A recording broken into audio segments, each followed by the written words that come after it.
sobre la Biblia de los caídos. No importa cuántas veces haya muerto. Yo lo veo todo.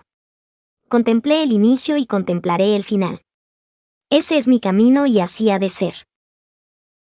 En el curso de mis incontables viajes he tomado una decisión que tal vez se aleje de mi propósito original. Me dispongo a dejar constancia de una de mis travesías, de la única que logró llamar la atención de mis ojos que todo lo han visto, aquella que concierne a la Biblia de los caídos. Si esta resolución es o no un error no lo sé, pero así lo he decidido. Podría resumir lo más importante que he tenido la ocasión de presenciar revelando el contenido de la Biblia de los caídos, descubriendo el secreto enterrado en sus páginas. Sin embargo, no es así como ha de contarse una historia, ni sería posible comprender la grandeza del alcance de dicho secreto. Antes de llegar a ese punto es preciso relatar otros acontecimientos, tantos que la tarea se me antoja inmensa, incluso a mí, y me apartaría de mis obligaciones por un tiempo excesivo. Por eso he resuelto contar con la ayuda de varios cronistas. Ellos serán los encargados de transmitir mis palabras. Les he pedido que las dividan en volúmenes que tengan sentido propio, que concluyan, pero que se complementen y desarrollen la historia global. Mis cronistas escribirán cada relato en un tomo.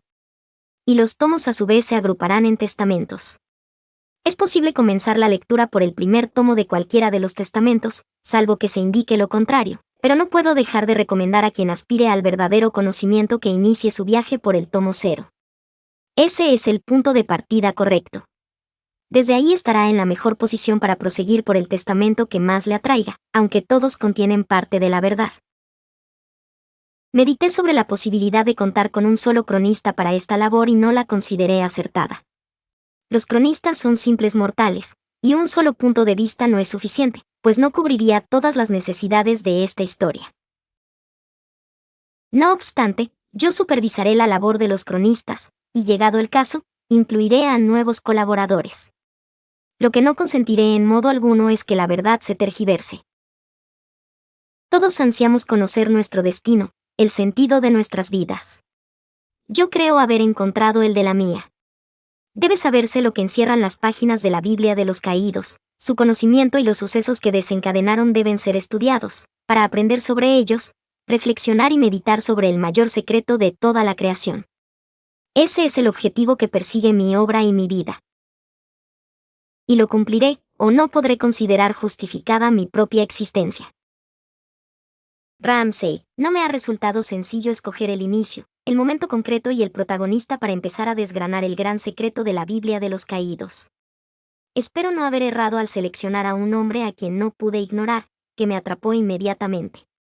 Es una persona única y especial en muchos aspectos, que destaca sobre todos los demás debido a un atributo singular: este hombre no tiene alma.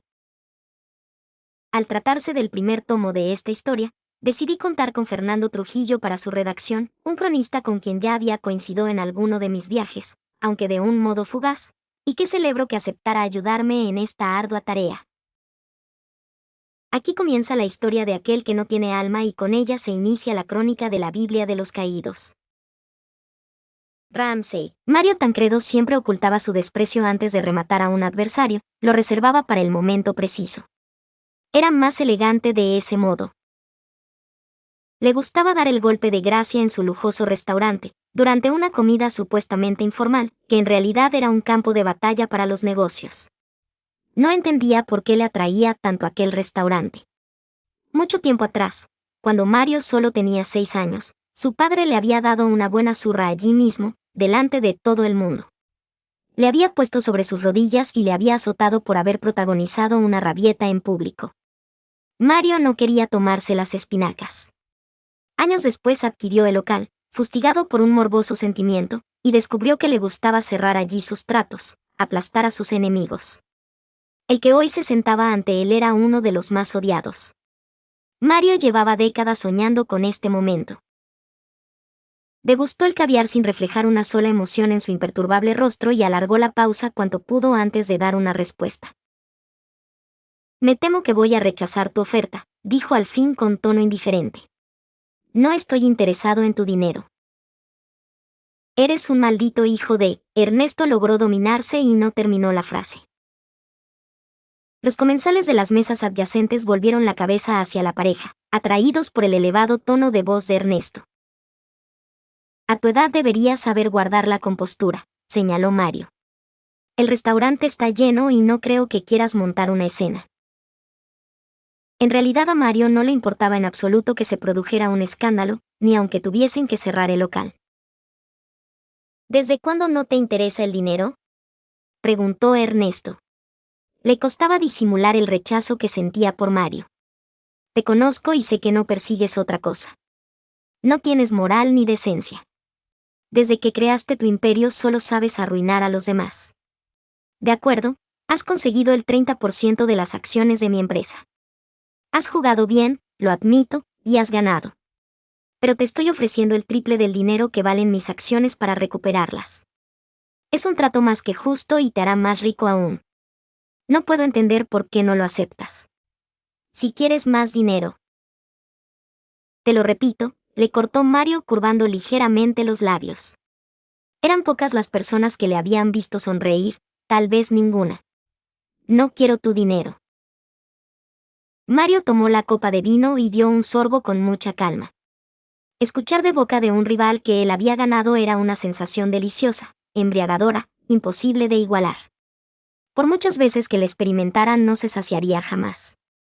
Era mejor que el sexo. Ni siquiera cuando nació su hija sintió algo comparable. Ernesto resopló de mala gana.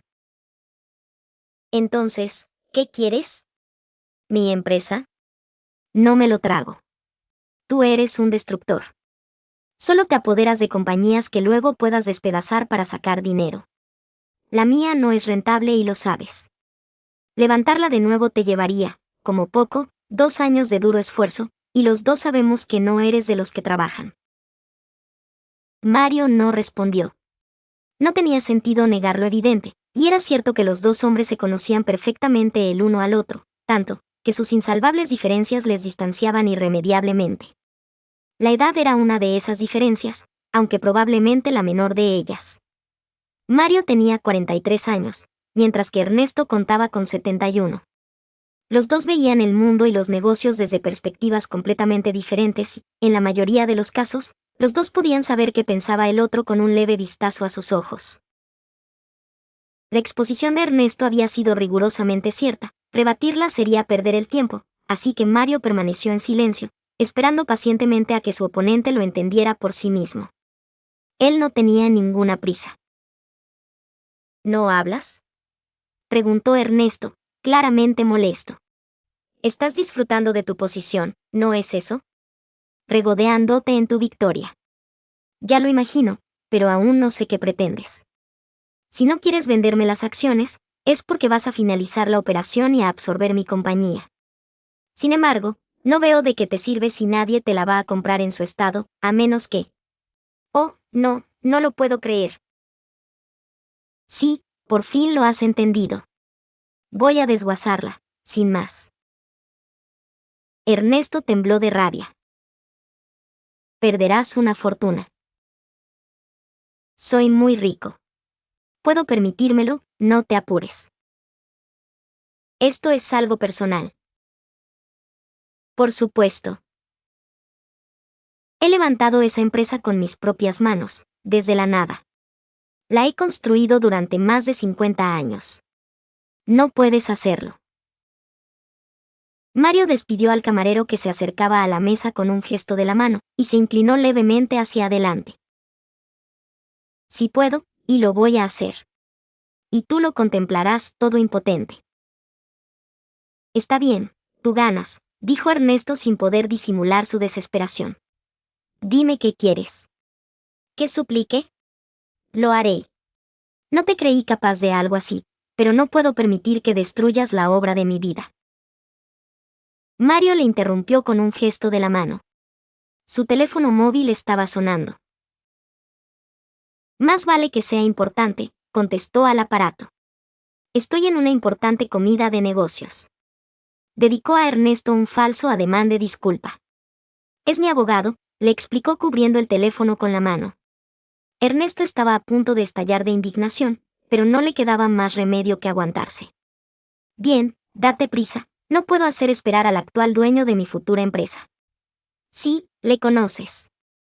Es mi padre. De tu parte. Mario tapó de nuevo el teléfono. Te manda saludos, le dijo a Ernesto. No lo creo, bufó Ernesto. Conocía de sobra a su hijo para saber que lo había dicho solo para incomodarle aún más. ¿La policía? Preguntó Mario frunciendo el ceño ante el teléfono. ¿Estás seguro? ¿Los 4? ¿Mi hija está bien? No me extraña. Como si no conociera a mi mujer. Estará dándose el tercer masaje del día, o perdiendo el tiempo de cualquier otro modo. Pregúntale a la niñera. Esos perros son peligrosos, atrapadlos. Maldición. Siempre tengo que ocuparme de todo. Voy para allá. Colgó el teléfono y se levantó. ¿Le ha pasado algo a Silvia? Tengo que irme. Los malditos perros se han escapado. Ernesto le agarró por el brazo. Olvida nuestras diferencias. Quiero saber si le ha pasado algo a mi nieta. Mario se sacudió de encima la mano de su padre con un movimiento brusco. La niña está bien. Pero yo no me olvido de nada. Tú, en cambio, puedes ir olvidándote de tu empresa. Si quieres hacer algo por tu nieta, paga la cuenta. Y se marchó. Ni siquiera recogió su abrigo del ropero. A mi casa, le indicó al chofer cerrando la puerta de la limusina. Y date prisa. El tráfico de Madrid era un obstáculo que el dinero de Mario no podía sortear. Tardaría como poco media hora en llegar, a pesar de estar a un máximo de 5 minutos con las calles despejadas. Mario dio un puñetazo en el asiento y se sirvió una copa. La situación podía empeorar mucho si no encontraban a los perros. Por lo visto se habían escapado del chalet. Según le había contado su abogado, uno se había colado en la casa del vecino, un tipo desagradable con el que ya había tenido altercados en el pasado debido a los perros. 2 más estaban corriendo por las calles y el cuarto había desaparecido. Aquello distaba mucho de ser un problema sencillo. Los perros los había comprado para su mujer. Mario se negó al principio, pero ella insistió hasta que lo consiguió. Es por mi seguridad, había dicho ella. Me siento desnuda con la niña sola en un chalet tan grande. Las explicaciones de Mario respecto al sistema de seguridad de la casa no sirvieron absolutamente de nada. Había más cámaras de vigilancia que en el Museo del Prado, pero eso daba igual. Su mujer quería perros guardianes, y los consiguió, aunque luego no les hizo el menor caso. Lo verdaderamente peligroso era que esos condenados chuchos podían despedazar a un adulto en pocos segundos. Mario no quería ni imaginar lo que serían capaces de hacerle a un niño en plena calle. Según su cuidador, un viejo domador de leones que cobraba una fortuna por adiestrar a los perros, no atacarían a nadie si no se les gritaba una palabra concreta. ¿O era un gesto especial? Mario no lo recordaba. Pagaba mucho para no tener que ocuparse de ese tipo de cosas. El mundo real era un lugar complicado, imperfecto, y lo peor de todo, impredecible. Él se sentía mejor inmerso en su universo particular, donde solo importaban las finanzas, algo que dominaba a la perfección. Y su mujer sin aparecer por ninguna parte. Mario la llamó pero no contestó al teléfono. Cuando recuperasen a los animales, cuando Mario pagara lo que hubieran trastrocado, y cuando ya estuviera todo resuelto, entonces ella aparecería. Pero esta sería la última vez. Averiguaría quién había sido el responsable de que se hubieran escapado y lo despediría. Luego sacrificaría a los perros y los convertiría en salchichas. La limusina entró en la calle Parque Conde Orgaz, en el barrio de La Piovera, una de las zonas más caras y lujosas de Madrid. Había un coche de la policía aparcado en doble fila, y varias personas frente a la puerta de su chalet.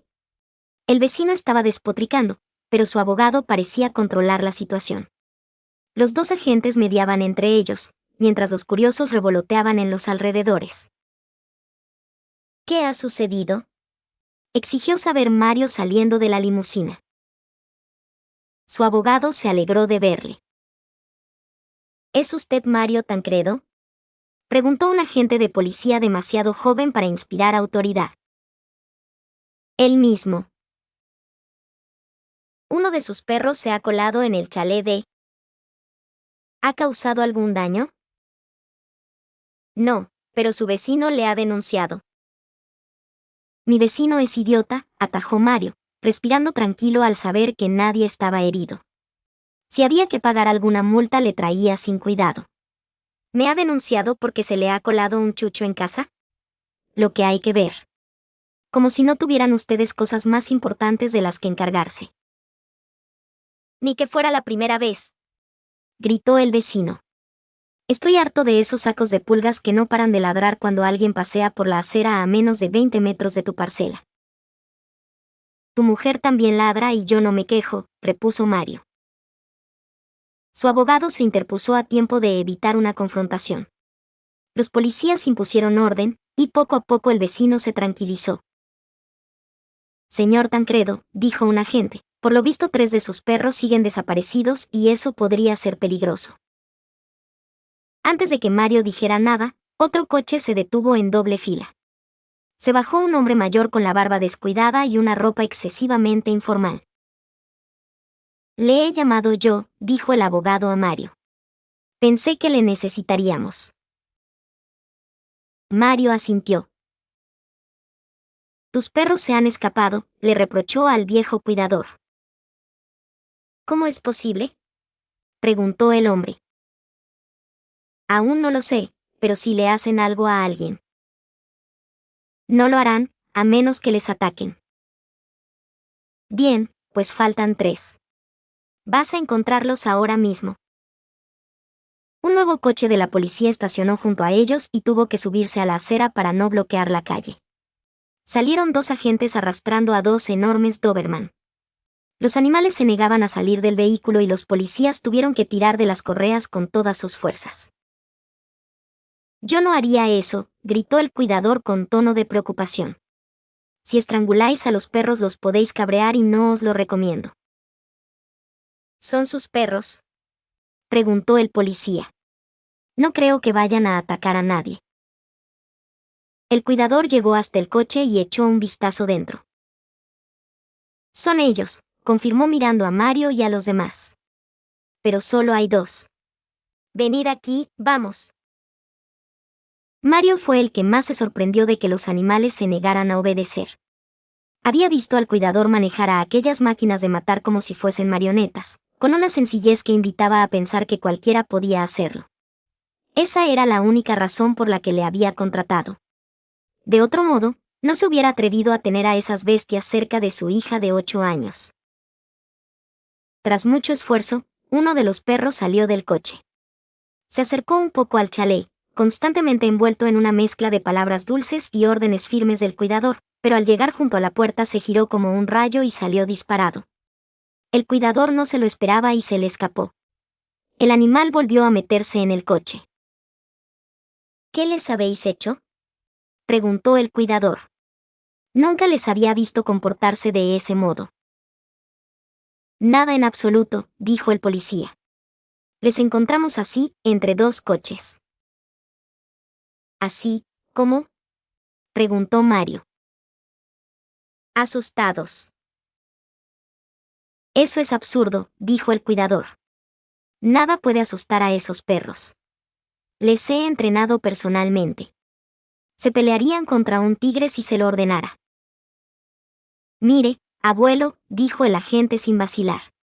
Yo no sé gran cosa de chuchos, pero cuando miran hacia abajo y meten el rabo entre las piernas es que están cagados de miedo. Es imposible, insistió el cuidador. Yo no me invento nada. Todos lo han visto, dijo el policía. Esos perros tienen miedo de entrar en el chalet. Entonces les llegó un grito agudo, desesperado, que se prolongó varios segundos. Todos volvieron la cabeza hacia la casa. Los perros ladraron enloquecidos en el interior del coche de policía. Un estruendo reveló que se había roto una ventana. Mario identificó la voz. Era la niñera. Debía de haberse topado con el 4.º perro. Si estaba herida, tendría problemas con la policía. Salió corriendo y abrió la verja de entrada a su parcela. Espere, Le gritó uno de los agentes. Vamos con usted. Puede ser peligroso. Corrieron hacia él, pero Mario cerró la puerta antes de que ninguno pudiera entrar. ¿Qué está haciendo? Déjenos pasar. Somos la policía y alguien podría necesitarnos. De ser así, les avisaré enseguida, pero si no es el caso, nadie entrará en mi propiedad. Tienes que dejarles pasar. Son la policía. Tú eres mi abogado. Inventa alguna excusa legal para retenerles. Desatendió las demandas de los policías mientras cruzaba a toda velocidad el jardín, hacia la entrada más cercana. Al llegar, vio la nevera estampada contra el rosal, con la puerta desencajada y la comida desperdigada por el césped. La ventana de la cocina estaba a unos metros por encima, completamente destrozada. Aquello no podía haberlo hecho un perro, ni siquiera un hombre corriente. Se necesitaba a alguien muy fuerte para arrojar una nevera por la ventana, probablemente más de uno. Eso le hizo pensar que tal vez no hubiera sido buena idea dejar a la policía al margen. Se le pasó por la cabeza dar media vuelta, pero entonces se acordó de Silvia, su pequeña de 8 años. El grito que había escuchado era de la niñera, y ella nunca se separaba de Silvia, así que su hija estaba dentro de la casa, con lo que fuera que había destrozado la cocina. Silvia. ¿Dónde estás, cariño? Gritó casi sin aliento al entrar. No obtuvo respuesta. La puerta de la cocina cayó al suelo en cuanto Mario la tocó con la yema de los dedos. Prácticamente, no había un solo objeto en su sitio, era como si hubiera pasado un tornado por allí. Una de las paredes presentaba una telaraña de grietas con un agujero del tamaño de una pelota de tenis en el centro. Mario volvió a llamar a su hija con todas sus fuerzas. No era buena señal que no le contestara. Estoy aquí, papi, dijo una voz que definitivamente no era la de Silvia. Más que sonar, había retumbado. Demasiado grave para pertenecer a una mujer, tenía que ser un hombre, y uno enorme, para tener un pecho capaz de emitir aquel sonido.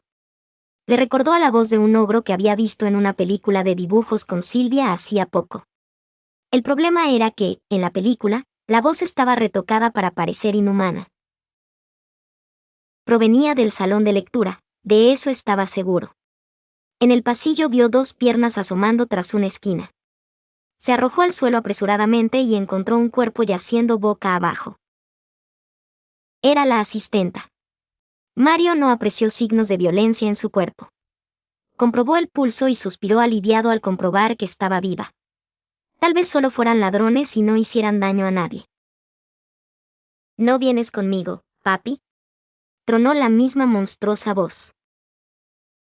Mario descorrió las 2 amplias puertas correderas y penetró en el salón de lectura resuelto a enfrentarse a un ladrón, probablemente uno muy gordo con una cicatriz horrible en la garganta que justificara ese estruendo.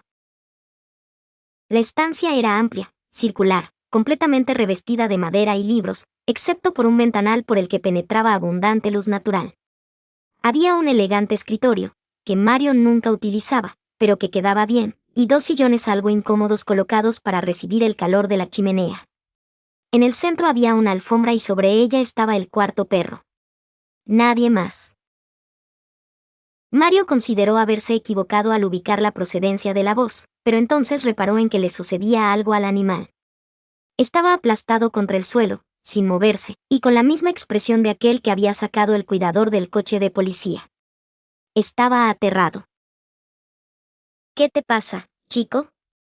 Le susurró Mario doblando las rodillas. Tienes que levantarte y venir conmigo. Tu ayuda me vendría muy bien. El perro no se movió. Algo sonó por encima de su cabeza. Me alegro de verte, papi. Mario miró hacia arriba y su corazón estuvo a punto de detenerse. El techo era muy alto, y de él pendía una complicada lámpara hecha a base de piezas de cristal, más de 300 si no recordaba mal.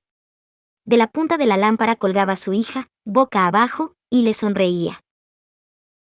La mente de Mario sufrió un pequeño colapso intentando entender la imagen que le transmitían sus ojos.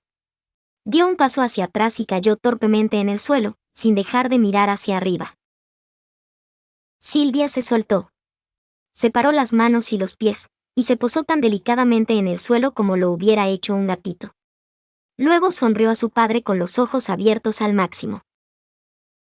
Mario se fijó en que estaba extremadamente pálida y daba la impresión de haber perdido peso. Sí. Silvia, ¿qué te ha pasado? Nada, papi, dijo su hija con esa voz que no era suya. Mario no pudo contener su miedo. Veía los labios de su pequeña moverse, pero no podía creer que ese sonido saliera de su garganta. Estoy mejor que nunca, continuó ella. Mira lo que puedo hacer ahora. Entonces su hija puso las manos alrededor de la cabeza del perro, y con un sencillo movimiento la giró. Mario escuchó el crujido con toda claridad y profirió un grito desgarrador. El cuello del perro se partió. La niña sostuvo la cabeza del animal sobre la suya, dejando que una sangre de color marrón oscuro se derramara sobre su boca abierta hasta que la desbordó y resbaló por su cuello. Silvia hizo gárgaras. El sonido fue grotesco, más de lo que Mario podía soportar. Se tapó los ojos, convencido de que se volvería loco. Ya no me quieres, papi. A lo mejor tienes sed. Toma. Mario no contestó. Sollozó intentando aferrarse a la cordura. Sintió un golpe en el hombro, algo rebotó en el suelo. No necesitó abrir los ojos para saber que era la cabeza del perro. El abogado de Mario Tancredo nunca había visto una iglesia de aspecto tan lamentable. Asomaba entre dos edificios antiguos, mal conservados, que amenazaban con derrumbarse y sepultarla. La pequeña parroquia se encontraba en medio de una red de callejuelas, flanqueadas por aceras tan estrechas que casi obligaban a caminar con un pie sobre la calzada. El abogado se abrochó el botón de la americana mientras se acercaba a la puerta. No le extrañaba haber tardado tanto en encontrarla. Ahora solo quería terminar su encargo y largarse de ese barrio decrépito. La puerta chirrió y el abogado temió que se le viniera encima. La luz era insuficiente en el interior. Había muchas velas y demasiadas columnas en un espacio tan reducido. Las telarañas eran tan espesas que podían pasar por cortinas, y el aire parecía lleno de polvo. No le gustó el lugar. Un cura pasó a su lado sin mirarle. Leía un grueso tomo mientras caminaba. El abogado imaginó que se trataba de la Biblia, una lectura ideal para perder el tiempo. Arrodillado frente al altar había otro sacerdote, escuálido y arrugado. Tú, ven aquí. Su voz retumbó ahuyentando el silencio y rebotando contra las sucias paredes de piedra. El cura alzó su rostro anguloso y le miró en respuesta a su llamada. Sí, tú, quiero hablar contigo. El sacerdote separó las manos con las que estaba rezando y se levantó. Tomó un cayado torcido, que le superaba en altura, y se apoyó en él para caminar. Al abogado le pareció que tardó más de una hora en recorrer los 10 metros que le separaban. ¿Qué deseas, hermano? Su voz temblaba, titubeaba al formar las palabras, como si fuera una actividad a la que no estaba acostumbrada. He venido a elevar una plegaria, dijo el abogado. El Señor siempre escucha a sus fieles, hermano. Eso he oído, dijo sin disimular su cinismo. Pero no es Él quien quiero que me escuche, ya me entiendes. La cara del cura no varió en absoluto. Me han hablado de esta iglesia, para casos especiales. Mi plegaria va acompañada de un donativo. Los donativos siempre se agradecen en estos momentos de necesidad. Algo crujió. El abogado no supo si era la madera de aspecto podrido con que estaban hechos los bancos para los feligreses, si es que había alguno que acudiera a aquel antro, o los tristes muros que les rodeaban. Desde luego, necesidad hay, observó. Pero no es ese tipo de donativo del que hablo. Este es mucho más generoso de lo habitual. Trabajo para Mario Tancredo. Él es quien me ha encargado elevar la plegaria. ¿Sabes de quién hablo, no? El cura movió levemente la cabeza. El mundo exterior no es de nuestra incumbencia, hermano. El abogado consideró haberse equivocado de iglesia. No podía creer que hubiera gente que no supiera quién era Mario Tancredo, sobre todo, personas relacionadas con el asunto que le había arrastrado hasta allí. Escúchame bien, cura. Estoy buscando una iglesia especial. Dicen que rezando en este lugar, Él atiende las plegarias. Y no me refiero al Señor. Me han ordenado contratarle. Si no sabes de quién hablo, será que no estoy en el lugar correcto. El cura asintió y dio unos pasos apoyándose en el cayado. El abogado le siguió hasta una cruz bastante grande esculpida en la pared, insuficientemente iluminada por 2 velas. Estaba en un rincón algo apartado. Arrodíllate ahí, hermano, y reza tus oraciones. Espero que aquel que no tiene alma atienda tus ruegos. Al abogado empezaba a cansarle el teatro religioso. Estaban realizando un negocio, un contrato. Al menos así lo veía él. ¿El sobre te lo entrego a ti? El cura negó con la cabeza. Señaló una repisa polvorienta al lado de la cruz. ¿Cuánto tarda en venir ese tipo después de que rece la plegaria? No vendrá, contestó el cura. Si tu caso le interesa, él se pondrá en contacto contigo. No hay modo de predecir sus acciones. Al abogado no le gustó esa respuesta. Hay mucho dinero en este sobre. ¿Pretendes que suelte un par de oraciones y me marche sin ninguna garantía? Así es como funciona, dijo muy serio el cura. El abogado reprimió un juramento. No, así no funcionaban los negocios. Dejar ahí el sobre sin más sería una estupidez. Sin embargo, Mario había sido muy explícito y él no cometería el error de enfadar a su jefe. En su opinión, algo había perturbado a Mario, algo que nublaba su juicio. Todo este asunto de los rezos y las supersticiones religiosas no era propio de un poderoso inversor internacional. El cura se marchó caminando despacio. Un maullido sobresaltó al abogado e interrumpió sus pensamientos. «Largo de aquí, bicho». Agitó la mano en el aire, pero el gato no se apartó de la cruz. Se sentó y le miró con unos relucientes ojos verdes. Tenía el pelo negro, brillante.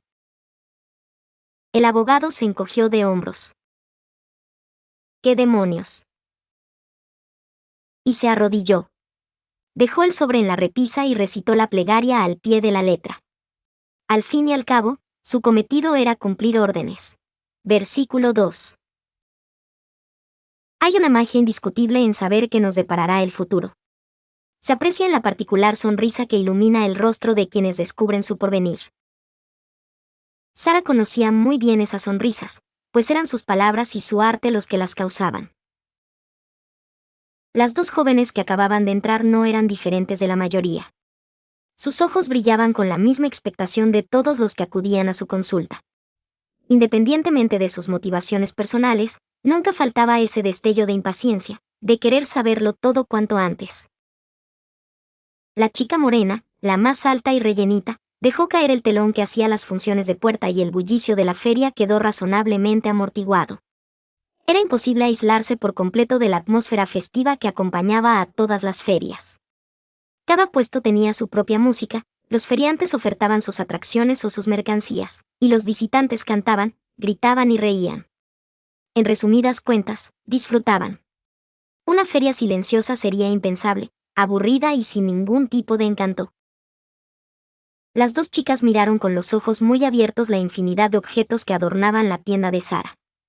Había frascos de diversos tamaños y formas, muñecos pequeños, multitud de libros en las estanterías y muchas figuras colgando del techo, casi todas de animales exóticos, como dragones. Observaron durante unos segundos la fiel representación del firmamento nocturno que estaba dibujada en el techo.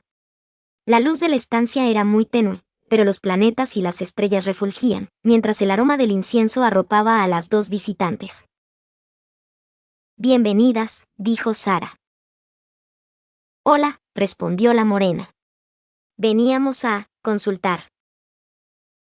«¿Quieres saber si un chico está enamorado de ella?», intervino su amiga. La morena le dio un codazo. «Ya veo», dijo Sara, divertida. «Sentaos y veremos qué se puede hacer». Era una petición muy usual, y más tratándose de adolescentes. El amor suscitaba la mayoría de las consultas que recibía, y eso a Sara le encantaba. No se le ocurría una motivación mejor. Por fortuna, prácticamente todos los que requerían sus servicios perseguían buenos fines. Resolver conflictos con amigos o familiares, conocer el desarrollo futuro de una enfermedad y su posible curación, cosas así, siempre lideradas por el amor y las cuestiones económicas. También había gente interesada en la vida después de la muerte, pero en general nadie albergaba malas intenciones. Solo en un par de ocasiones, Sara tuvo que negarse a atender la consulta. Se trataba de un hombre que buscaba el modo de dejar lisiado a su jefe, y de un chaval que quería castigar a su novia por haberle engañado con otro.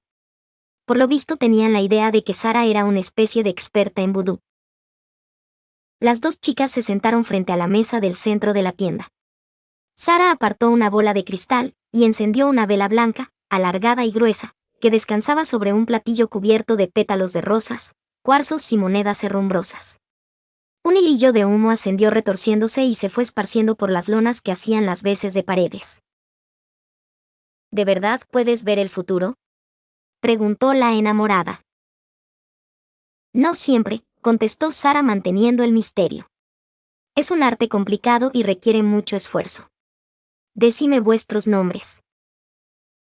El mío, no, dijo la amiga. Yo no creo en estas cosas. Solo la acompaño para que deje de darme la paliza. Yo soy Carolina y ella es Marta. Le da vergüenza admitir que esto le gusta tanto como a mí. De eso nada. Yo no quería venir, no lo olvides. Pero ya que habéis venido, puedo intentar ayudaros, dijo Sara. Carolina, dame tu mano. Extiéndela con la palma hacia arriba. Eso es, así. Sara estudió con atención las líneas que surcaban la joven palma de Carolina. Repasó cada trazo con mucho cuidado y se concentró. Veo dos chicos muy importantes para ti, comenzó a decir Sara sin despegar los ojos de la mano de la chica. Pero no sabría decir a cuál quieres más. Solo me gusta un chico, le corrigió Carolina con cierto escepticismo. Ya te dije que esto es un timo, le recordó Marta. Uno de los chicos es muy alto, continuó Sara sin prestar atención a sus protestas. Habéis discutido hace poco. Fue una discusión muy fuerte, pero os queréis a pesar de ello. No te sientes bien por lo sucedido. La culpa te corroe por dentro. Ese es mi hermano. Nos peleamos la semana pasada. Me ensució mi mejor vestido antes de la fiesta y yo le destrocé su cazadora favorita. Es alucinante, ¿cómo lo has sabido? Porque tú se lo acabas de decir, gruñó Marta. Sara obvió el comentario. El otro es bajito y ha sufrido un accidente recientemente. Estuvo en el hospital.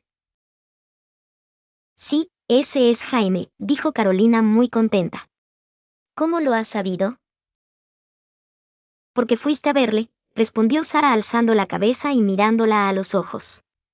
De modo que Jaime es la razón de tu visita. Carolina asintió. ¿Puedes ver si yo le gusto y si acabaremos juntos? Eso es ridículo, interrumpió Marta. Nadie puede ver el futuro. ¿Y qué hay de lo que acaba de adivinar? ¿Lo consideras suerte? No tengo ni idea, pero no me lo trago. Y eso era el pasado. Para responder a tu pregunta necesito algo que pertenezca a Jaime. Una prenda o... Tengo su libro de matemáticas, dijo Carolina sacándolo del bolso y poniéndolo sobre la mesa. El humo de la vela iba ganando densidad poco a poco, impregnando el ambiente de una curiosa niebla. ¿Bastará con eso? Ahora lo veremos. Sara puso su mano derecha sobre el libro y cerró los ojos. Esperó unos segundos y entonces retiró la mano bruscamente. ¿Qué has visto?, preguntó Carolina. A ese chico, Jaime, dijo Sara con un leve temblor en la voz. ¿Por qué pones esa cara? ¿Hay algún problema? No me quiere, ¿verdad? Sara tardó en responder. ¿El accidente fue una caída desde un árbol? Marta abrió mucho los ojos, visiblemente sorprendida. Carolina se puso nerviosa. Fue una caída, pero por una escalera. Se pondrá bien, ¿no? Dijo sin disimular su temor. Sí. Solo se rompió una pierna, la tranquilizó Sara. Carolina respiró aliviada. Es impresionante lo que puedes ver. ¿Solo con tocar el libro has visto su pierna rota? Alucino. Carolina le dio un codazo a su amiga lleno de entusiasmo. ¿Qué hay de sus sentimientos? ¿Saldrá conmigo? ¿Por qué no le preguntas a Sara por vuestros hijos? Dijo una voz grave con un deje de indiferencia. Las tres se volvieron hacia una esquina. Una figura emergió de las sombras cortando el humo que flotaba en la estancia. Era un hombre alto y estilizado, que ocultaba su figura bajo una gabardina negra que le llegaba por debajo de las rodillas. Calzaba botas altas de cuero, oscuras y silenciosas. Tenía los ojos entrecerrados y expresión seria. Su rostro estaba limpio de arrugas, lo que le confería cierto aire de juventud, que contrastaba claramente con su cabello corto y plateado. ¿Quién es ese? Preguntó Marta, perpleja. ¿Ha estado ahí todo el rato? Quiso saber Carolina. Sara se quedó momentáneamente paralizada por la sorpresa. Iba a decir algo, pero el hombre se adelantó. No importa quién soy. ¿Por qué no le preguntas a Sara por el nombre de tus hijos con Jaime? Le preguntó a Carolina. ¿Cómo? No entiendo. Si tanto confías en sus dotes de adivinación, ¿por qué no hacerlo? También podrías preguntarle también por tu boda. Así sabrás si se corresponde con la de tus sueños. Luego por la luna de miel y te ahorras darle vueltas a los posibles destinos. Ya puestos, pregúntale si Jaime te engañará con otra mujer alguna vez, y si Sara te dice que sí, puedes evitar casarte con él.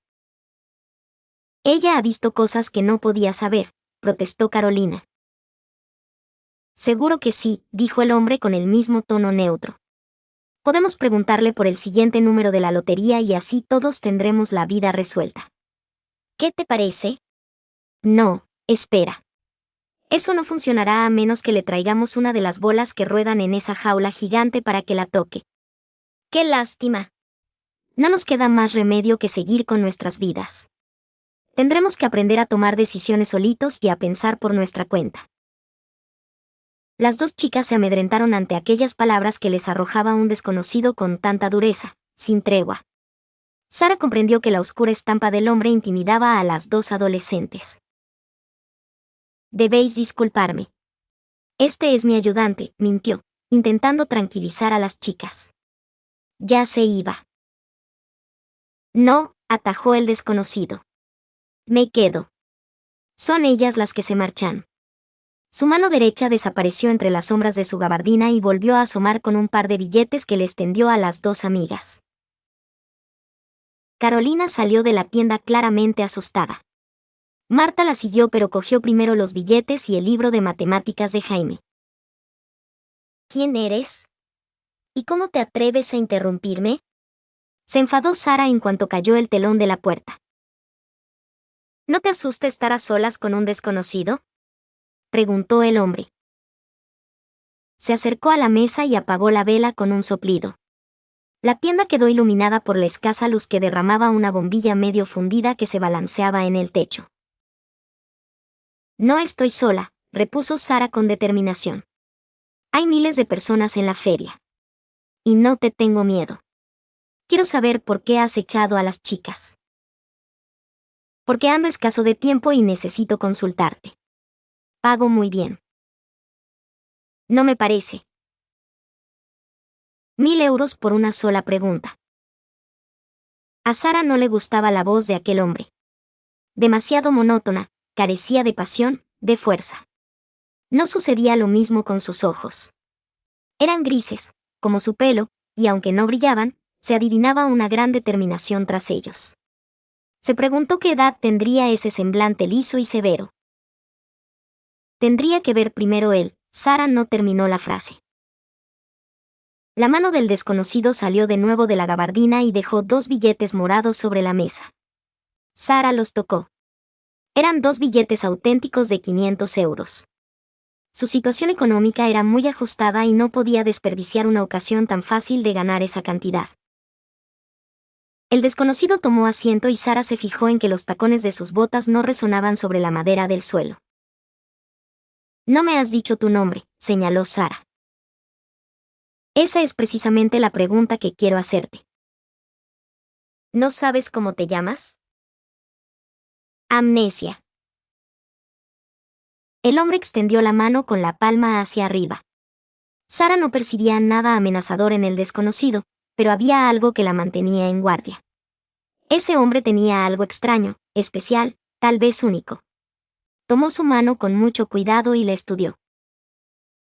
Había un símbolo tatuado en la palma que no supo identificar, con trazos irregulares, como si fuera el resultado de una chapuza. Sara lo eludió y se concentró en los pliegues de la mano. El tacto de la piel era frío y suave. Algo sucedió. Nunca antes había pasado por una experiencia similar. Repasó los trazos una y otra vez, como había hecho en tantas ocasiones. ¿Cuántas manos habría leído en su vida? Miles, sin duda. La que tenía ahora ante sus ojos la sorprendió más que ninguna desde que descubriera su facultad. «No veo nada», balbuceó, atónita. El hombre no dijo nada. «Es imposible». «¿Cómo lo haces? ¿Cómo puedes ocultar tu nombre? Y no me mientas. He leído las manos de gente con amnesia en otras ocasiones. Sé que no es eso».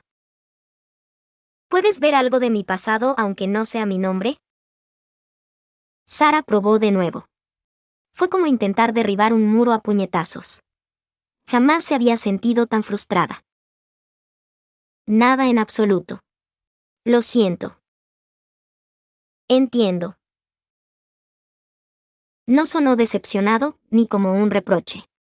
Sara no sabría juzgar el estado de ánimo del desconocido, pero estaba segura de una cosa: no se había ganado los 1000 euros.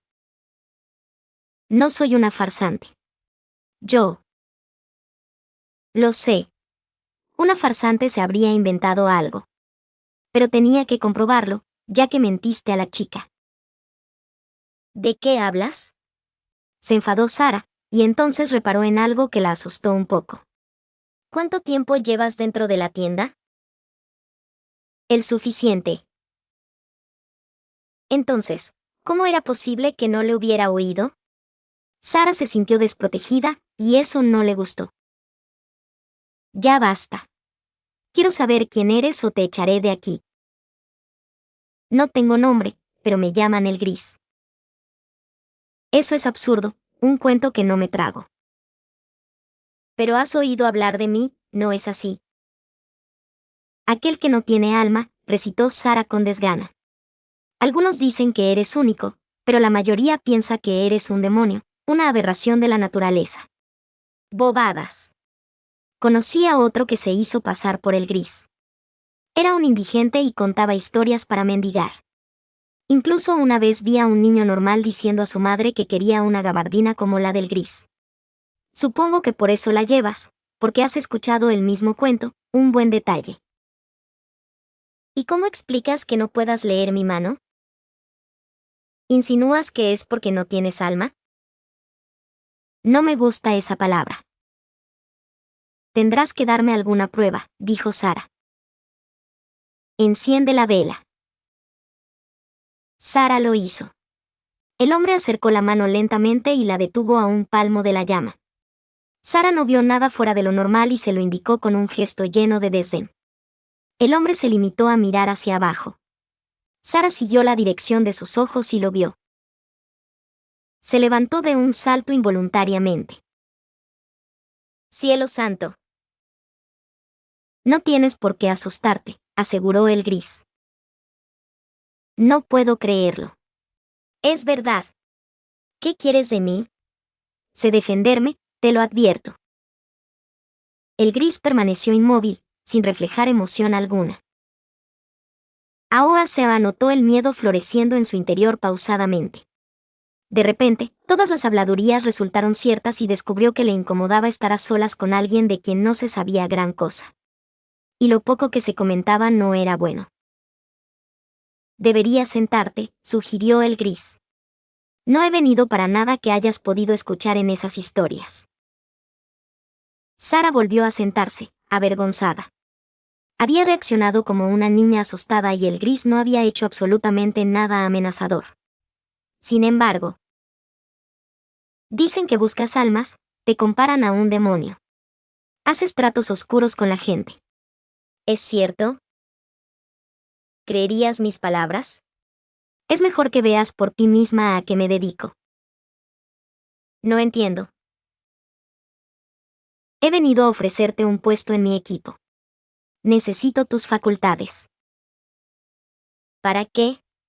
No voy a involucrarme en nada malo. Tengo poco tiempo, le cortó el gris. El bien y el mal son relativos. Necesito una respuesta. Sara vaciló. El gris era una leyenda, un misterio viviente. Solo se sabía de él que era un hombre sin alma que se encargaba de ciertos asuntos relacionados con temas sobrenaturales. La curiosidad natural de la vidente bullía de emoción en su interior, pero necesitaba tiempo para asimilar que lo que siempre había creído una leyenda estaba sentado frente a ella, repasando su pelo plateado con una mano tatuada, y pidiendo su colaboración. Sin embargo, no podía desechar los rumores. Dicen que te enfrentaste a un ángel, incluso que llegaste a pelearte con él, dijo Sara. No quiero romper el código, ni hacer nada incorrecto. ¿Has visto alguno? ¿Algún qué? Algún ángel. Por tu cara entiendo que no. No son como imaginas, y lo que hayas podido oír dependerá de quien te lo haya contado. No estoy de acuerdo, repuso Sara, disimulando la emoción de escuchar a una persona que ha estado con un ángel. Solo alguien malvado podría. Ya he oído ese argumento. Entonces, ¿por qué mentiste a la chica? ¿De qué hablas? Su novio no se cayó por las escaleras. Lo viste al examinar el libro de matemáticas. Sara abrió los ojos, sorprendida. ¿Cómo lo sabes? ¿Mentiste? ¿Es eso correcto? Tú las echaste. Se lo hubiera dicho. Era por su bien, trataba de ayudarla. ¿De verdad lo habrías hecho? Dijo el gris. No te veo diciéndole a esa chica que su amorcito se rompió la pierna mientras estaba con su amiga, que esa otra chica que la acompañaba y fingía ser su amiga, estaba saliendo con el chico que la gustaba. En resumen, no te veo rompiendo el corazón de esa cría. Sara apretó los labios. ¿Cómo podías saber tanto? Si no se lo había dicho era para evitarle el dolor. Es una adolescente, atajó el gris. Tiene que aprender, que experimentar por su cuenta. No recurrir a adivinos. No soy una adivina. Y como veo que ya lo sabes todo, dime por qué me pediste que te leyera la mano. Era una prueba y la has superado. Ahora se acabaron las tonterías. Sabes perfectamente de qué va todo esto. Mi grupo investiga todo lo que siempre te ha apasionado. Estoy aquí para invitarte. ¿Aceptas o no? Sara se quedó en blanco. Deseaba aceptar con todas sus fuerzas, su instinto se lo exigía.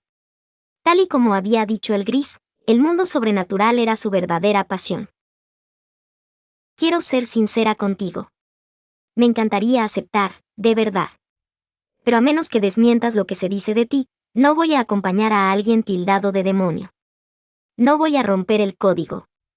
Por no hablar de tu presentación, por ejemplo. Me has espiado, has interrumpido la consulta y espantado a mis clientes sin siquiera disculparte. No confío en ti. Aprecio tu sinceridad, dijo el gris, imperturbable. Lo siento, ¿habría cambiado las cosas? No contestes, me da exactamente igual. Voy a tranquilizarte en un aspecto. No tendrás que romper el código, de eso ya me encargaré yo. Y voy a corregirte en un error. No soy un demonio, sabes que no podría mentirte en eso mucho tiempo. Pero dicen... Tampoco estoy de parte de los ángeles. Pero eso no te atañe, venir conmigo no implica adoptar mis creencias, eres libre de pensar y actuar como quieras. Y no te salpicarán mis actos, me afectarán solo a mí, como debe ser. Aún no sé qué ganaría contigo. Deja de buscar excusas. Si lo sabes. ¿Crees que contestar las dudas insulsas de los humanos es lo mejor que puedes hacer? Hay otro mundo ahí fuera y conmigo encontrarás respuestas. Sara reprimió el impulso de preguntarle si no se consideraba un ser humano. Todo era muy confuso, se sintió desconcertada. Ayudar a los demás no es perder el tiempo, se defendió. Todavía no sé qué pensar de ti. Tienes un día para pensarlo. El gris se levantó de repente. Sacó una tarjeta y la dejó sobre la mesa. Si te interesa, preséntate en esa dirección mañana, al caer el sol. No te retrases. Espera, gritó ella. El gris se detuvo frente a la salida, de espaldas a ella, pero no se volvió. Sara solo veía una capa negra cayendo sobre unas botas de cuero. ¿Qué tendré que hacer? Tenemos un trabajo que realizar. Cuando lo terminemos podrás decidir si confías en mí o si te marchas. Es una oferta muy razonable. ¿Veremos a algún ángel? Preguntó ella. Espero que no. No me llevo muy bien con esos idiotas últimamente. Entonces, ¿de qué se trata? Quiero saberlo antes de tomar una decisión. El gris se giró, la miró fijamente. Vamos a matar a un demonio. Versículo 3. No fue por ninguna causa noble. El interés económico tampoco tuvo nada que ver, y ni siquiera consideró el hecho de que sin duda aprendería mucho. La verdadera razón era infinitamente más simple. Sara caminaba por una solitaria calle, nerviosa y asustada por el inminente enfrentamiento con un demonio, porque en su interior ardía la llama de la curiosidad. Se había pasado el día entero considerando la oferta del gris, sopesando los pros y los contras de acompañarle. No sabía tanto de él como había creído y no pudo averiguar nada más.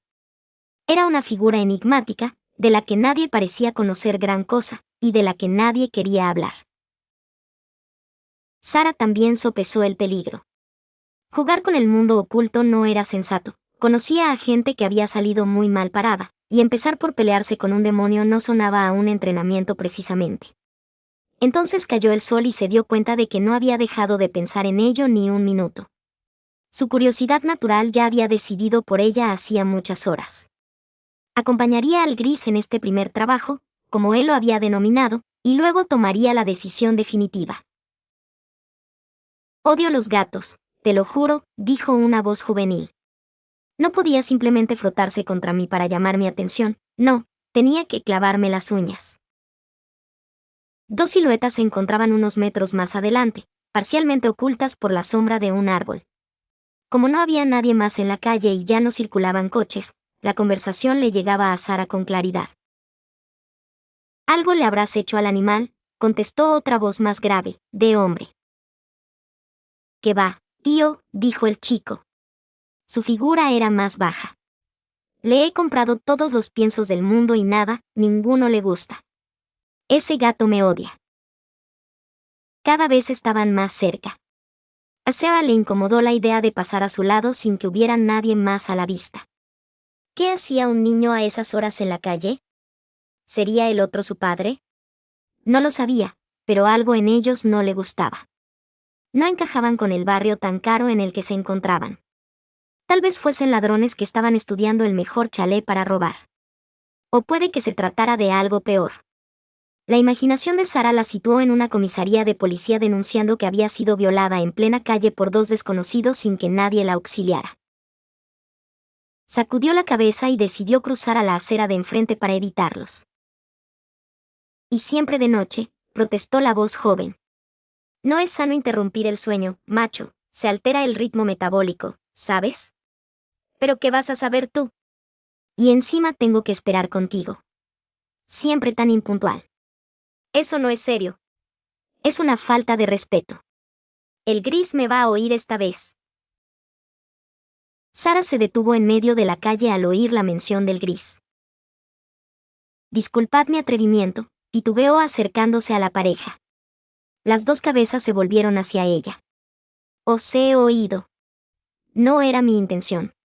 ¿Estáis esperando al gris? El más bajo abandonó el cobijo del árbol y la luz de las farolas bañó un rostro de un chico joven, de unos 14 años como máximo, aventuró Sara, de pelo y ojos castaños, con un lunar bastante grande en la mandíbula, por debajo del labio inferior. Le habría resultado mono de ser otras las circunstancias. ¿Desde hace un buen rato vienes de su parte?, preguntó muy animado. Pero si no eres más que un niño, exclamó Sara, involuntariamente. Ya empezamos, gruñó el chico. Siempre la misma historia. Cierra el pico, crío. Le cortó el otro hombre saliendo a la luz. ¿Quién eres? El tono de la pregunta era claramente amenazador, violento. El hombre era alto, bastante más que el chico. Aparentaba poco más de 30, cuerpo bien moldeado, como el de un deportista. Vestía con aire informal y era el hombre más guapo que Sara jamás hubiera contemplado en persona. Sus rasgos eran perfectos. Pelo moreno, labios carnosos, nariz chata y cejas estilizadas, un objeto de deseo para cualquier mujer. Me llamo Sara y he quedado con el gris en un chalet de esta calle. ¿Vienes a por el demonio?, intervino el chico. Nosotros somos de su equipo. Cállate, Diego. No reveles nada hasta que sepamos quién es. No me fío. Diego bostezó. Tío, estás un poco paranoico. Sara no sabía qué pensar de la extraña pareja. El adulto la sometía a un severo escrutinio con sus hermosos ojos negros. Su mirada era fría, dura, no cabía duda de que no aprobaba la presencia de Sara. Pero lo que más le inquietaba a ella era que no mostraba el menor reparo en disimular, expresaba su desconfianza de manera tajante, sin suavizar la expresión de su cara. Le dio la impresión de que aquel hombre de rostro angelical podría estrangularla sin reflejar emoción alguna. Diego era completamente diferente. Sus ojos castaños brillaban divertidos y se movían mucho. Se le veía excitado y no paraba de tocarse el lunar de su barbilla. Sara no podía evitar pensar en que ¿no eres demasiado pequeño para estar en el grupo del gris? El chico enrojeció de rabia y Sara supo inmediatamente que su pregunta no le había hecho ninguna gracia. Lo que me faltaba. ¿Te crees mejor que yo porque eres mayor? Seguro que piensas que el guaperas de Alex es mejor por ser un adulto, ¿a que sí? Pues te equivocas, todos os equivocáis conmigo. Ya me echarás de menos cuando esté en el infierno. ¿Quieres cerrar la boca de una vez?, gritó Alex. ¿No sabemos nada de ella? Está con nosotros, dijo una voz. Los tres se callaron. Una porción de oscuridad se separó de la pared y se movió silenciosamente hacia ellos. Enseguida se distinguieron los contornos de una figura alta, como Alex pero más delgada, envuelta en una gabardina negra. Gris, exclamó Diego. Ya era hora, llevamos un buen rato esperando, pero está bien, no me cabrearé. Me conformo con ver cómo regañas a Alex por gritarme. Me está rayando con ese mal rollo que tiene. Le va a curar su prima, porque lo que es yo paso bastante. Lo juro. Se llama Sara, le dijo el gris a Alex. Y es parte del grupo. La he reclutado. Odio que pasen de mí. Me jode, refunfuñó Diego. Me hace sentir como un vulgar adolescente. Ya me pedirán ayuda, ya. Ahí les espero. Alex sostuvo la mirada del gris sin inmutarse. Sara no sabía cuál de los dos podía ser más inexpresivo. Hubiera jurado que eran dos enemigos evaluando la situación antes de abalanzarse el uno sobre el otro, no dos supuestos compañeros que iban a cazar a un demonio. No parece gran cosa, dijo Alex refiriéndose a ella. Sara no se ofendió por el comentario, dado que no se consideraba una experta en el mundo oculto, pero le desagradó la forma tan descarada de menospreciarla. Aún así, no se atrevió a intervenir, prefirió comprobar si el gris la defendía. Deberías habernos consultado. Puede poner en peligro al equipo. necesitamos a una rastreadora, aclaró el gris. Conozco a varios muy buenos que podemos llamar, y de confianza. Ya he trabajado con ellos antes. La quiero a ella, dijo el gris.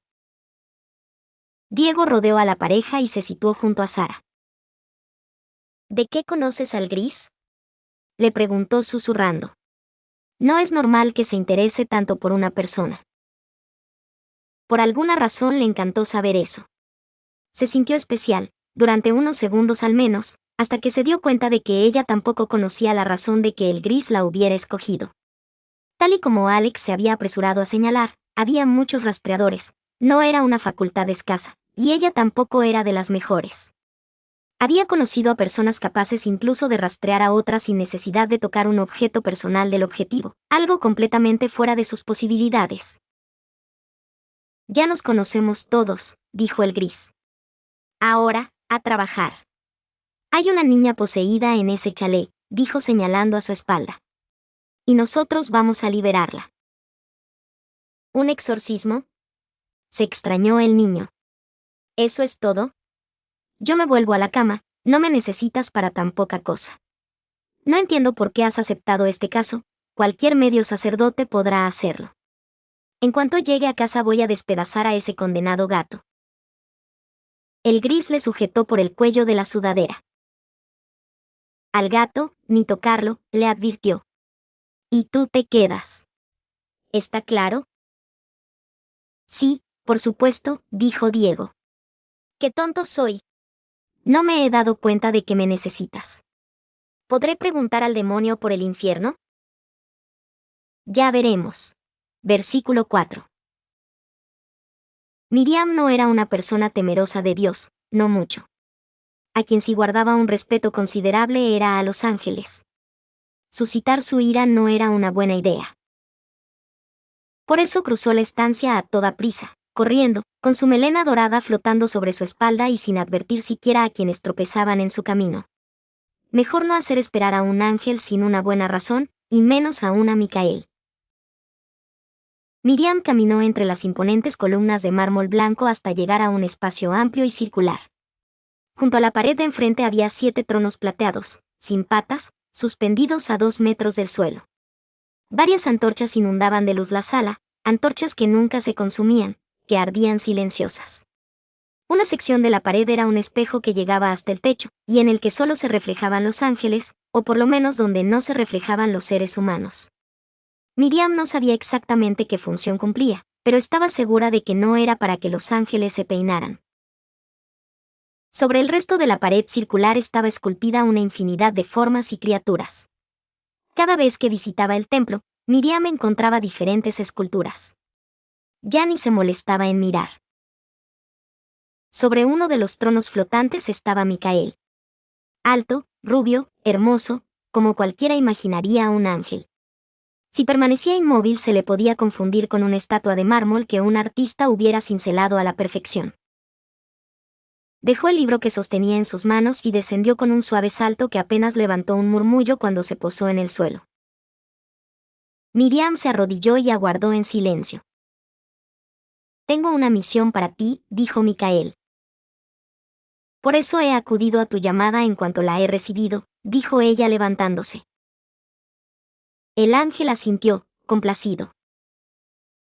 Vas a traer al gris al templo, bajo mi autoridad. No debería sorprenderse, pero la voz de Micael sonaba mucho más suave de lo acostumbrado. Era una mala señal. Al instante quiso saber más, pero prefería no preguntar directamente, a Micael no le gustaba. Mejor conformarse con lo que le quisiera contar, o tal vez con lo que le pudiera sonsacar. Por supuesto.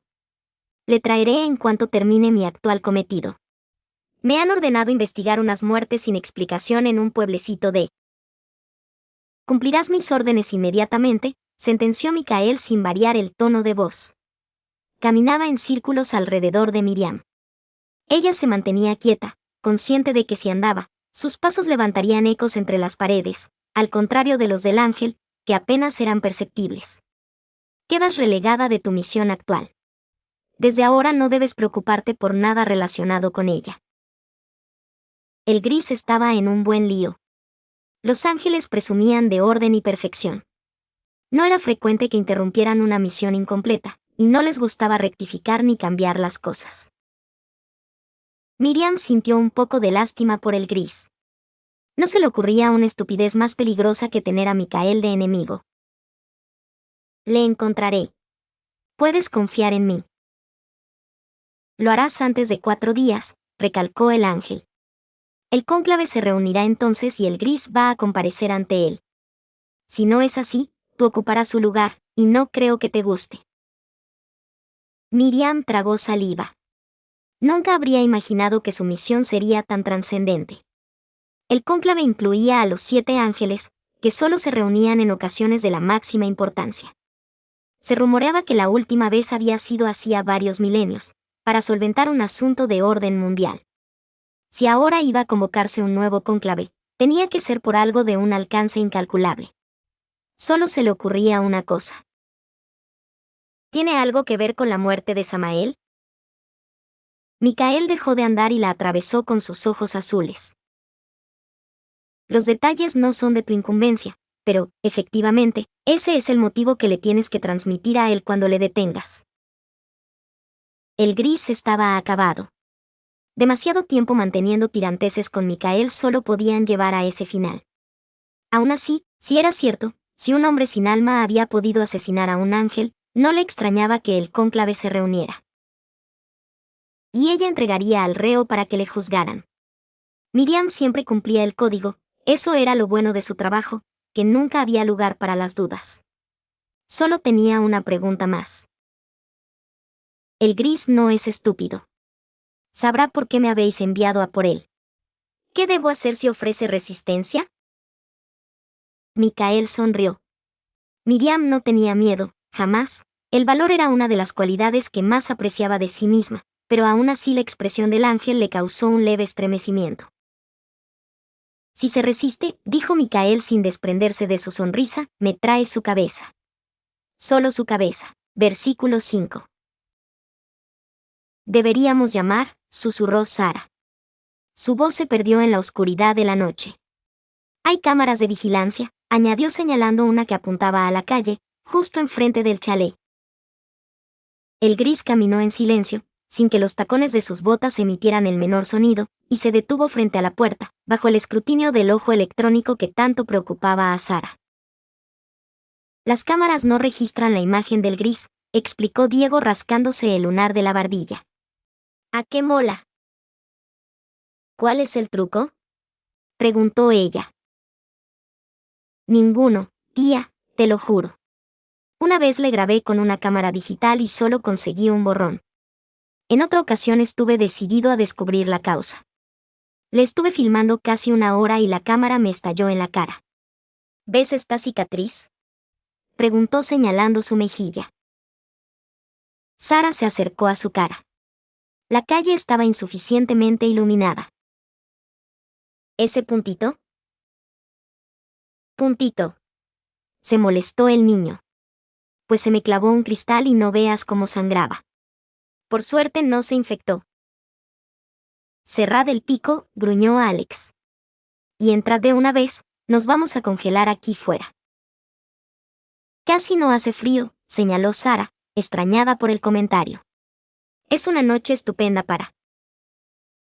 Que entréis ya. El gris nos espera.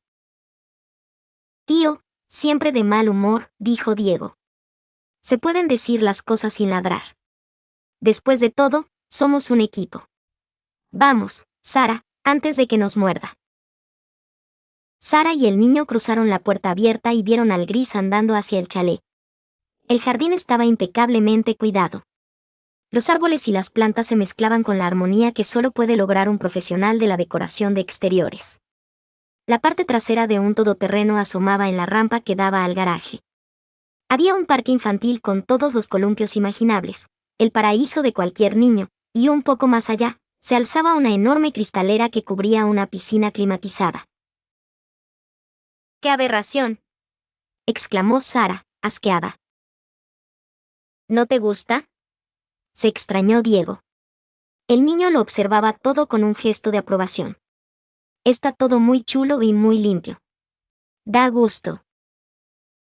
Es injusto que el dinero permita a alguien vivir así mientras hay gente decente pasando dificultades para llegar a fin de mes. ¿Quién vivirá aquí? Y, claro, tú eres la persona adecuada para decidir quién es decente y quién no. ¿A que sí? Comentó Alex, que avanzaba detrás de ellos. Sara no contestó. Era obvio que no había caído bien a Alex. No entendía cuál era su problema, pero desde luego se mostraba muy duro con ella. El gris pasó delante de 3 dobermanes bastante imponentes que estaban atados a un árbol. Los 3 perros explotaron en cuanto se aproximaron a ellos. Ladraron, gruñeron, babearon y estiraron la cadena al máximo, tanto que parecían a punto de estrangularse ellos mismos. Mordían el aire con ferocidad, les miraban con los ojos inyectados en sangre. Sara dio un pequeño salto, sobresaltada, sin entender por qué no habían reaccionado a la presencia del gris. Diego salió corriendo descontrolado en la dirección opuesta. Alex ni se inmutó, se detuvo detrás de ella y arrojó una mirada fría a los perros. Ahora tendremos que esperar al niño, protestó. Solo se ha asustado un poco, no es para tanto, dijo Sara, tratando de mantener la compostura. No le conoces, dijo Alex en tono despectivo. Se negará a pasar por aquí, como si no le conociera. Diego regresó despacio, mirando con desconfianza a los perros, que seguían ladrando enloquecidos. Se detuvo a varios metros de distancia. Ven. Deprisa. Le llamó Sara. Vámonos, así se callan. ¿Estás loca? Se escandalizó Diego. No pienso acercarme a esas malditas bestias. Te lo dije, le recordó a Alex. Treparé por la barandilla, no me acerco a esas escaleras ni loco, dijo el niño. Si se rompe una cadena. Es que no quiero ni pensarlo. Diego empezó a rodear el camino cuando los perros se callaron de repente. Venid por aquí, deprisa, les ordenó el gris. Estaba junto a los perros, que ahora dormían plácidamente sobre el césped.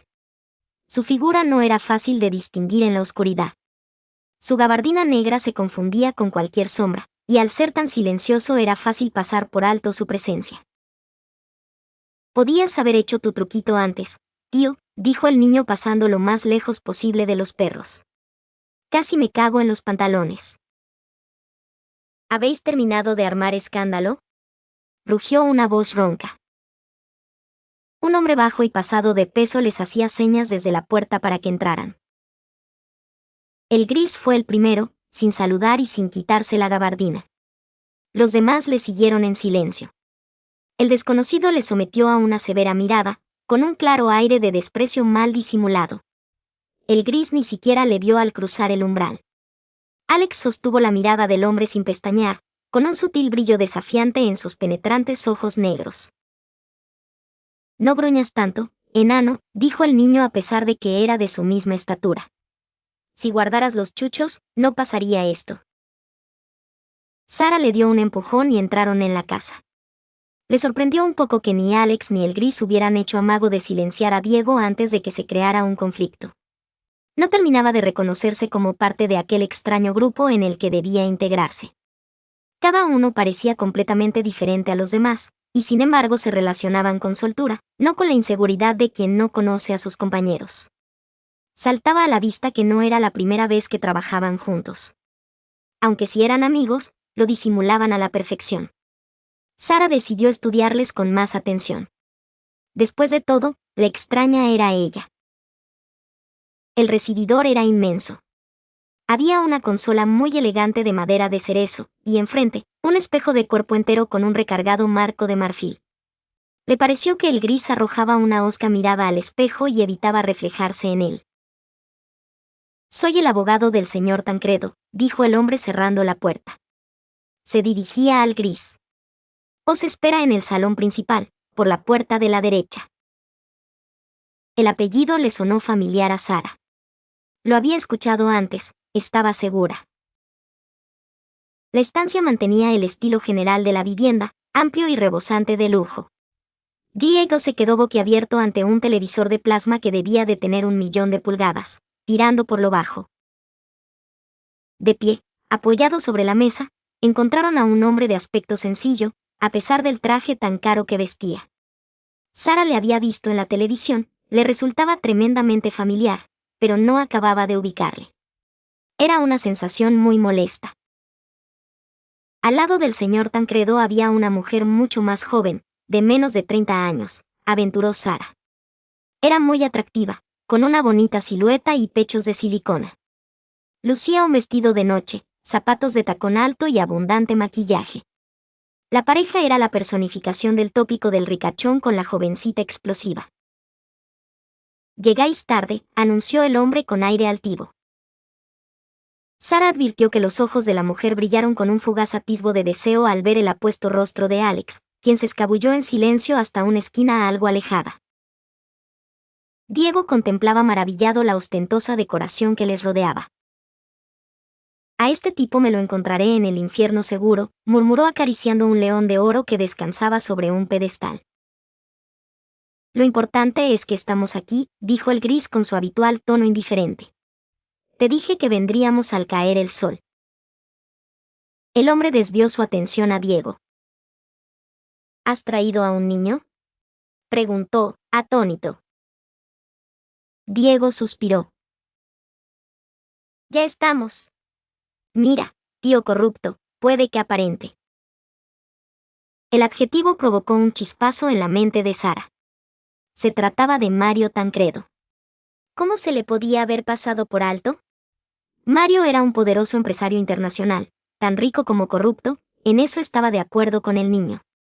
Era de dominio público su implicación en toda clase de estafas y fraudes, a pesar de que no le habían podido procesar.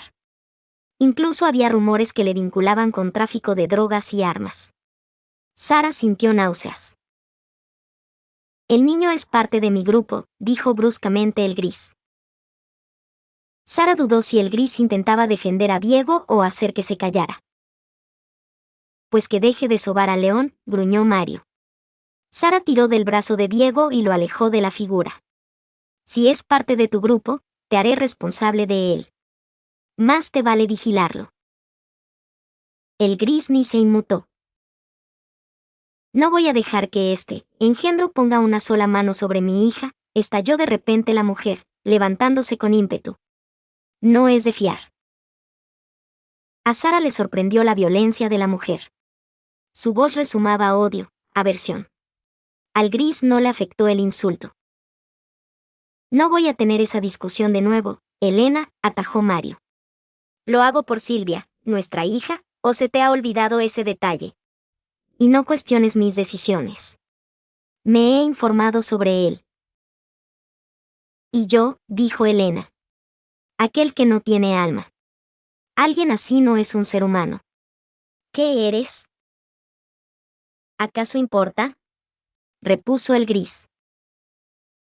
«Mucho. No quiero que toques a mi hija. Eres un carroñero, lo sé». Sara tuvo ganas de gritar. Aquella mujer se estaba ensañando con el gris sin ningún motivo. «Me han llamado cosas peores», se limitó a señalar el gris. «Ya basta, Elena», intervino Mario. «Es el mejor, y por eso está aquí. Haría lo que fuera por Silvia».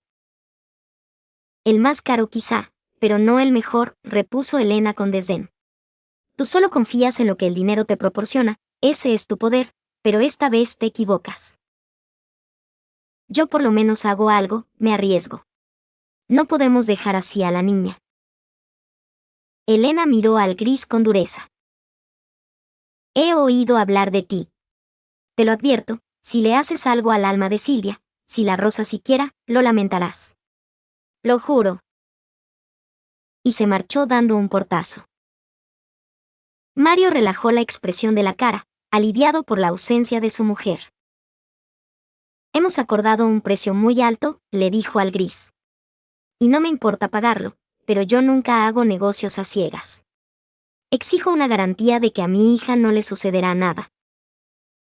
«Pues no la hay», atajó el gris. «Tu hija está en peligro de muerte, no lo dudes, lleva un demonio en su interior. que las cosas queden bien claras. Si quieres garantías de que pueda liberarla sin que muera y sin que sufra daños, te has equivocado al llamarme. Yo no doy falsas esperanzas. Pero hay muchos exorcistas charlatanes que te dirán lo que quieras por un buen precio. Estamos a tiempo de irnos. No me refería a eso.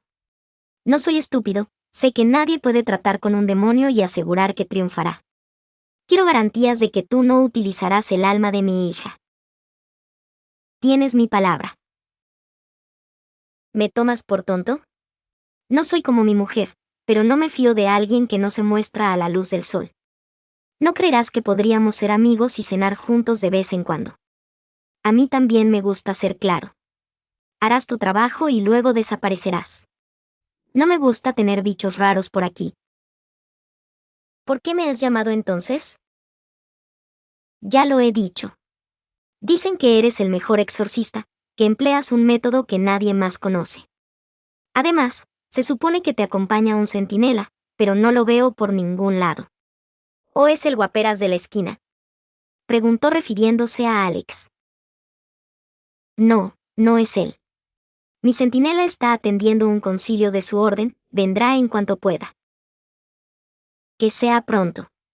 No pienso sellar el pacto sin que esté él delante. Me parece justo, convino el gris. ¿Por qué no se defendía? Sara no entendía por qué el gris permitía que le trataran de ese modo, con desprecio, casi con repulsión. Otra persona hubiera replicado a alguna de las ofensivas alusiones y habría tenido lugar un enfrentamiento. Ella estaba indignada. Y tampoco entendía la actitud de Diego y de Alex. Se suponía que formaban un equipo y no parecían molestos porque despreciaran al líder. Tal y como ella lo veía, si insultaban al gris, indirectamente también les insultaban a todos, aunque solo fuera por acompañarle. Anotó mentalmente preguntar por ese centinela al que se habían referido. No sabía a qué hacía referencia ese título, aunque le sonaba que guardaba alguna relación con Los Ángeles. Ya que todos lo tenemos claro, es hora de empezar, anunció el gris. Yo voy a ver a la niña. Diego, interroga a Mario. No me fastidies, tío, protestó el niño. Yo también quiero ver al demonio. Mario le atravesó con la mirada. La verás más tarde, dijo el gris. De momento, ya sabes qué tienes que hacer. No metas la pata. Yo te acompaño, le dijo Alex al gris, dando un paso adelante. No. Ayuda a Diego y vigílale. Mejor le vigilo yo a él, sugirió el niño. Yo voy contigo, dijo Sara alcanzando al gris en la puerta. No puedes. Necesitarán tu habilidad de rastreo para investigar. Por favor, no acabó la frase. La expresión del gris dejaba claro que no iba a cambiar de opinión. Pero se le ocurrió otra idea de repente. ¿No es peligroso ir solo a ver a un demonio? Puedes necesitar ayuda. No te preocupes. No empezaré el exorcismo sin antes disponer de toda la información posible. Entonces, solo voy a ver si me conoce, si sabe quién soy. El timbre del chalet interrumpió los pensamientos del abogado de Mario Tancredo. El pequeño hombre fue al recibidor y comprobó la cámara de vigilancia. No funcionaba. Pulsó el botón una y otra vez, pero nada. Tendrían que avisar al técnico para que la reparara, pero no sería a las 2 de la madrugada. Hasta la mañana no había nada que hacer. Y eso le llevó a preguntarse quién podía estar llamando a esas horas. Sabía que a Mario no le gustaría ser interrumpido por una cuestión tan insignificante como una cámara estropeada, así que resolvió salir él mismo a abrir la puerta. Ya se lo mencionaría a su jefe cuando terminara de hablar con el dudoso grupo que había contratado.